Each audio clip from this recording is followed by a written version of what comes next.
अस्सलामुअलैकुम स्टूडेंट्स, कैसे आप सब लोग खैरियत से हैं। आप देख रहे हैं अनलॉक योर नॉलेज बाय ज़ैनी।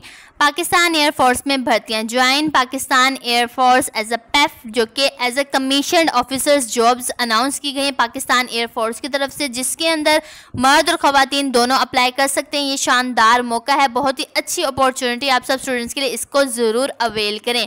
तालीम, उम्र, कद क्या है, कौन कौन सी पोस्ट आई हुई हैं जिसमें आप अप्लाई कर सकते हैं, like GD pilot, aeronautical engineering, admin and special duties, logistics, और इसका क्या क्राइटेरिया है, क्या हाइट मांगी गई है, इसके अलावा एजुकेशन क्या है, लास्ट डेट क्या है अप्लाई करने की, रजिस्ट्रेशन आप कब कर सकते हैं और कब तक इसकी लास्ट डेट है, वो सब आपके साथ डिटेल्ड जो एडवर्टाइजमेंट है पाकिस्तान एयरफोर्स की वेबसाइट पर आया गया, वो फुल डिटेल्स आपके साथ डिस्कस किया गया है फुल वीडियो में। हमारे चैनल पर वो फुल वीडियो दी गई है, जल्दी जाकर उसको वॉच कर लें और देखिए पाकिस्तान एयरफोर्स में अप्लाई करें। फुल वीडियो अगर आपको नहीं मिलती तो फुल वीडियो का जो लिंक है आपको डिस्क्रिप्शन में भी दिया गया, आप उसको जाकर वॉच कर लें। और अगर आपको फिर भी कुछ समझ नहीं आई तो आप हमें कमेंट कर सकते हैं, आपको रिप्लाई दे दिया जाएगा। So what are you waiting, apply now.